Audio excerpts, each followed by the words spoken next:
I've long wanted to try salvia, but I didn't really know much about it. The way it is advertised in grow shops around here may lead you to believe, as it was for me, that it's more or less a marijuana substitute. Well, I did some reading online, where it is stressed several times that it is not so, but I still walked into the local grow shop with this image in my head. I had been planning to try it for weeks, months actually, but when I finally bought it was because I didn't have much weed left. I had planned to buy dried salvia leaves, but they only had a vial, half gram, of 10x left, so that's what I got. I'm describing my attitude in depth because I think it's important for understanding my reactions to the experience.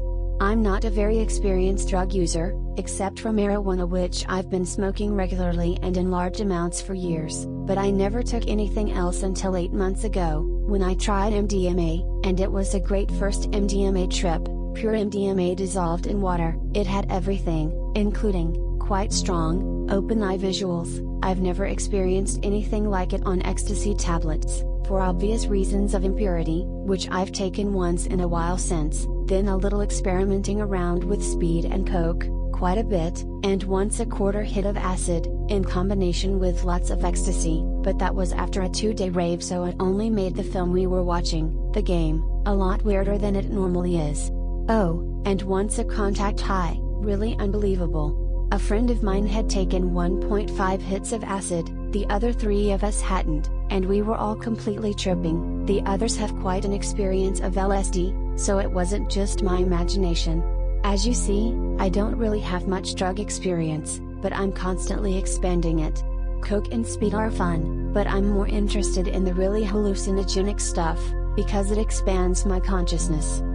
I have gone through quite a change during the last 9 or 10 months. It started before my first MDMA, but it certainly was boosted by it. I still keep getting visuals or just drifting off staring at the clouds, that sort of thing. I used to be a really rationally thinking person. Well, I guess I'm still rather rational, and though I now know there are flows of energy in the world that totally elude scientific explanation, I found, I'm not quite sure today. It's hard to believe in aliens and that sort of weirder stuff described in some trip reports, especially on DMT. But a year ago I wouldn't even have admitted that anything apart from the scientifically explicable universe could exist, along with a strong rejection of religion, opium of the people, and especially anything that sounded even remotely esoteric.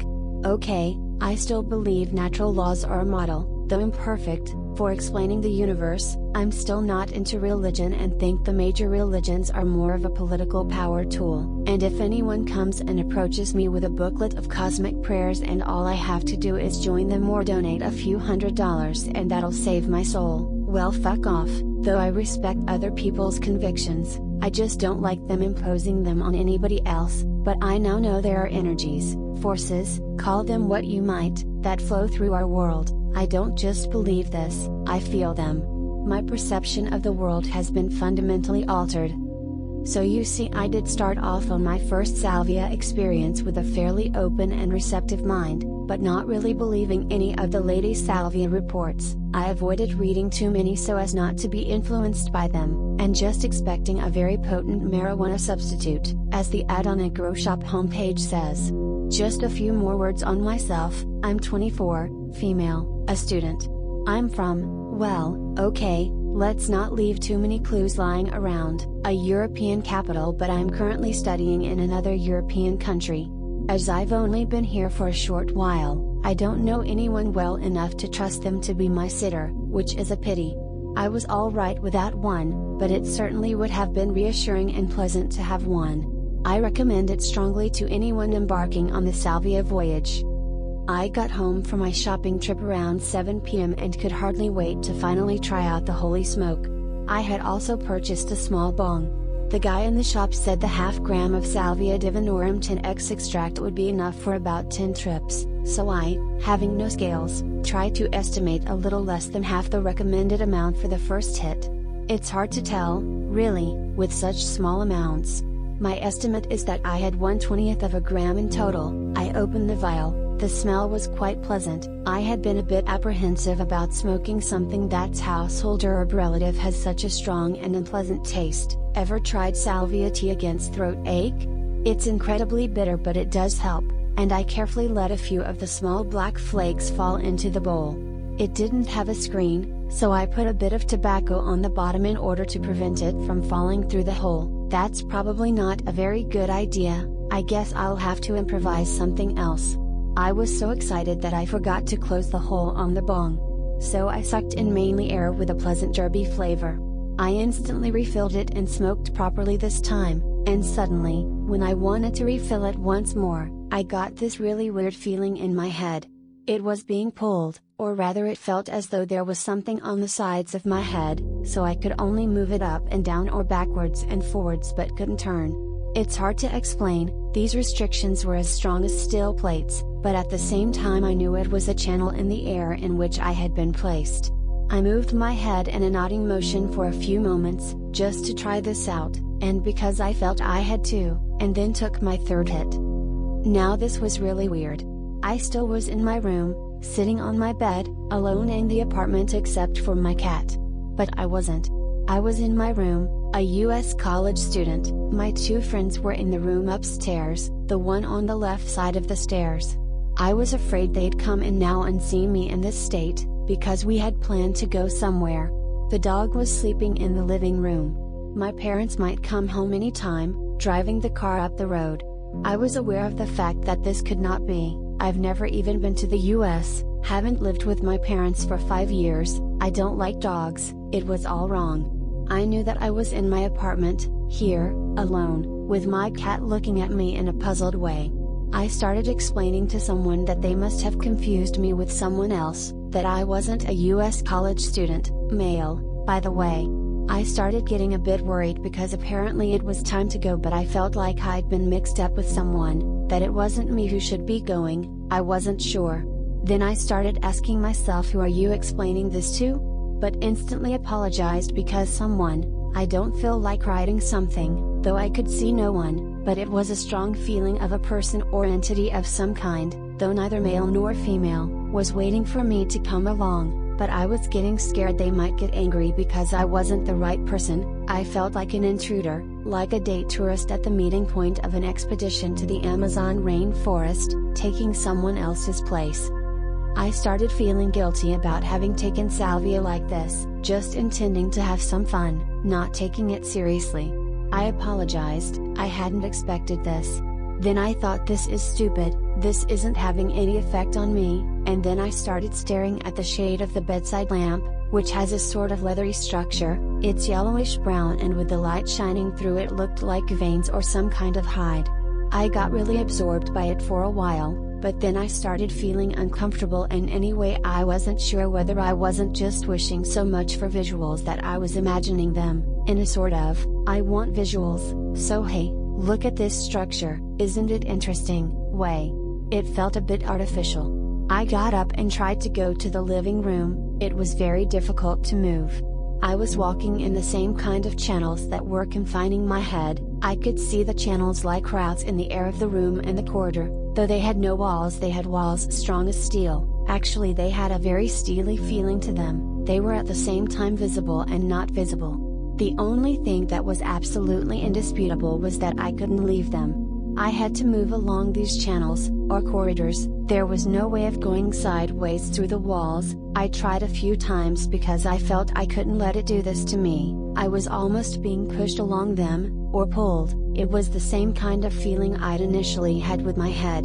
Things weren't better in the living room. I didn't feel safer, so I went back to my room through the other channel. It wasn't the same one I'd used on my way to the living room. I'd seen it then, but each channel had its clearly designated purpose, or rather I was pushed back by an invisible hand in the small of my back, sometimes between my shoulder blades. I got into my room, sat on my bed, where my cat was staring at me with a puzzled, slightly worried expression. I made an attempt to stroke it, but it was really difficult. Sometimes my hand would move only with the greatest effort, and sometimes it would just slide down the cat's back with incredible force and speed, being pulled. There was also a slightly metal feeling to it. My hand, which I find hard to explain, it just lingers in my memory like a bit from a dream. When you try to grasp it and explain it, it's gone. Sometimes I stroked the cat so hard he winced, and I felt really sorry for him, but it was very comforting to have him there. I guess he's the second best thing to a sitter I could find. I talked to the entity, I think sometimes mentally and sometimes I actually spoke, and explained it was a mistake, that I wasn't the one who was supposed to come along. I didn't feel any menace, but there was a slight air of disapproval, which was fine though, for at least it had understood I wasn't the college student. I still had the slight feeling of being in that house I've never seen, but it gradually faded. I heard everything very loudly. I could hear the neighbors, that is, my real neighbors, talking in the apartment upstairs, and suddenly I heard the beeping of a telephone, but as loud as if I'd held it to my ear.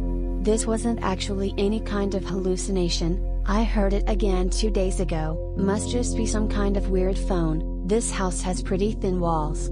But at that moment it was really significant and I didn't know what to make of it, but was sure it meant something. I tried lying down on the bed, but that didn't feel good. I felt too constricted, so I just sat there on the side of the bed with my cat, waiting for things to get back to normal. I have no idea how long this took, it can't have been long, but it felt like half an hour or an hour. When the effects were more or less gone, I lay down for a while, turned off the light and felt like falling asleep, but even though I was really tired I couldn't sleep. Well, it was 8:30 p.m. or so, and I didn't feel good lying there in bed. Afterwards I sat in the living room, rather shaken and very exhausted. Somehow empty. I did not know what to do. Reading or watching TV were so totally out of question. I was really shaken by the experience and knew it had been wrong to try this just for fun. I was relieved that nothing had happened, but I also felt nothing really bad would have happened to me. The being wasn't threatening, it was more like a wizened old teacher who is sad because the student cannot yet take the final step. It just was disappointed that I wasn't prepared to come along. I had a slightly bad conscience because of this. I felt like a fraud, but I also knew it was okay. I had the greatest respect and awe for the plant. I knew I would have to treat it with a very different attitude. It isn't a recreational drug, but I can learn a lot, if, that is, I am prepared to go along. I eventually spent a while reading a few reports online. I hadn't read many of the ones dealing with Lady Salvia or entities before, and I guess I had just mentally skipped the teacher plant references, because, as I mentioned before, I tended not to believe these things. I felt relieved and comforted when I read that other people had encountered it, too. Directly after my experience, sitting on the living room couch, and to some extent during the experience, while in that other house, I had wondered about how I was experiencing this and whether this wasn't just one of my strange fantasies.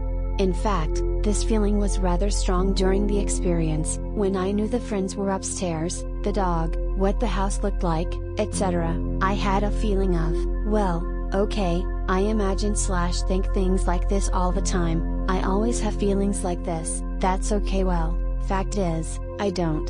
I have a vivid imagination and sometimes I think really weird things and get weird feelings when sober, and start wondering what is going on in my head. As I said, my perception has changed radically, but I've never been somewhere, and someone else, or even imagined being somewhere in another house while at the same time feeling and knowing I'm at home. It was way too real, even though I had my eyes open and saw my room. It was like 2 layers on top of each other, and I could feel the other rooms of the house, the one in some small town or suburb somewhere in the US, there behind the walls of my room, which looked like my real room but felt like the other room. Also, when I started asking myself who I was talking to, and started feeling stupid and mocking myself, this was a short moment of trying a disbelief illusion spell, but it didn't work. I ended up explaining to myself that I should keep quiet so as not to upset this being I was trying to convince. I was greatly comforted afterwards when I read that so many other people had met this being as well. This was a very profound experience, though there was a continuous shift between, so hey, what's the effect? I can't feel anything much, and a total submersion in the experience, struggling not to lose myself in this other person I felt like I was taking over a body but that my mind was being captured by it. I feared I might remain there forever. I think the reason that I felt it wasn't having any effects was that everything I was experiencing felt so normal and natural. It was natural for me to be there in that house because I was that person. I sat there in the living room for a long time thinking about salvia, about the great respect, or even reverence I felt for it. I remembered a friend of mine, we had seen this grow shop leaflet advertising salvia and thought we might try it sometime. As I said, we thought it was a weed substitute, with probably milder effects, and he was saying, "Oh cool, if it's okay we could just start smoking this, as it's legal." I mean, we were thinking about smoking it in joints, mixed with tobacco, like we do with weed and hash. We didn't know anything about it. We never got round to trying it as we always had plenty of weed, and it wasn't even cheaper, so I use a substitute, we thought, and I hope he doesn't try it before I can warn him. He probably wouldn't believe me if I told him to be careful with it, that it's something totally different, extremely powerful and to be used with caution. I found it hard to believe as well. This was 3 days ago. I thought about it a lot, and resolved to be very careful and to treat the plant with respect. Last night I tried it once more. I don't really know why, I hadn't planned to, but then I got the feeling that this was the right time. It was 3 a.m., I'd been up doing nothing much, I was only slightly tired.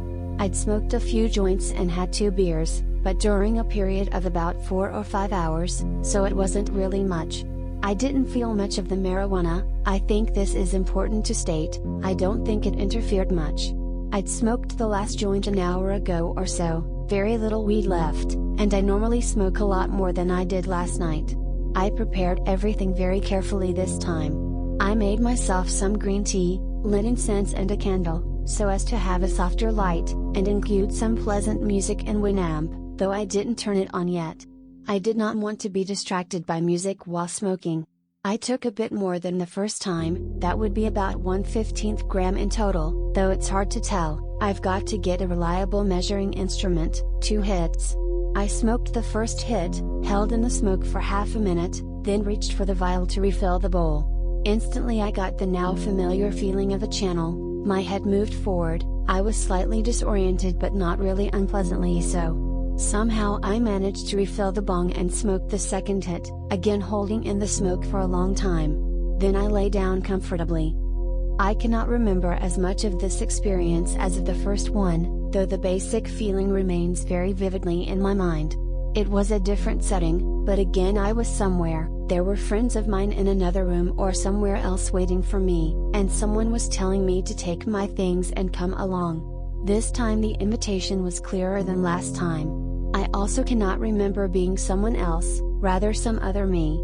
It was me, but the situation was one I could not quite put my finger on, so it was me in a different situation. The other 2 people involved this time weren't close friends, last time they were good friends, but of the college student I was, rather acquaintances from here where I'm studying, though no person I consciously know. I knew they were waiting. The entity was there with me, waiting for me to come along. "Do you want to go on the journey?" It didn't speak, but it asked me. I had a short vision of the entrance to a dark forest, or tunnel, where I knew we were going. Then it was a mountain. A rock face, one I've seen before, a few hours from here, I drove past last summer. I started seeing different views of this mountain and of others, first from a perspective as if driving past by car, then suddenly I was on it, holding onto the reddish sandstone cliff, but it felt safe. I was climbing, but I knew it wasn't me, the body was somebody else's. There were other people around, and I started wondering whether I was having an out-of-body experience or whether this was a glance into the future. I started thinking the person/me was going to fall. I had a very strong premonition like, oh no, he's going to lose his grip and be smashed to death on the rocks down there, and I started wondering how I could warn them, the person I was seeing in this vision, that is, I started wondering how I could find them and warn them not to go climbing, but nothing happened, and the rock face faded away. I did not feel ready for going on the journey, however, and I told it so. But I don't know whether the rock climbing episode was before or after that. The being was disappointed and so was I, slightly, but I knew I couldn't take the step yet. But it understood perfectly, it was fine, and it will be waiting for me when I finally am ready to go. I did not turn on the music, at first because I couldn't, and then my cat came on my lap and it felt so reassuring to stroke it that I did not want to move. I lay there for a while, in the pleasant atmosphere created by the candlelight and the incense, wondering about the journey, and slowly drifted off to sleep. I must state that while I at times felt fear, being afraid I might remain in that other body, that the person I was inhabiting would fall, I never experienced outright terror. I was aware of the danger, but I also knew that Salvia wouldn't intentionally do me any harm. Salvia isn't a revengeful smiting god, rather a patient old teacher. The only really unpleasant things are the steel channels that constrict me. This morning I awoke, feeling very rested and at ease. I was deeply in thought, however, thinking about my experiences and how in the last few days my world has changed. I still wouldn't consider myself mystic in any way, but anyone reading this report, including myself, must find this hard to believe. My rational side keeps mocking me, telling me it was all just my imagination, but it does so in a very defensive way, trying to preserve something that is already lost, a rationalist, fully materialist worldview that cannot be upheld any longer. I would have laughed my head off at this report had I read it a year ago, and I wouldn't have really believed it 4 days ago. I would have said it's a hallucination, a product of your own imagination, but what I experienced was as real as can be. I guess that's what makes you think nothing unreal is happening. The strangest things seem so normal that you don't notice this isn't your basic everyday life. Well, in the moment you're experiencing it, it is your reality. I've spent all afternoon writing this report, and on rereading I still feel the power very strongly. I feel calm, but I'm still wondering what the journey will be like once I do find the courage to follow my guide.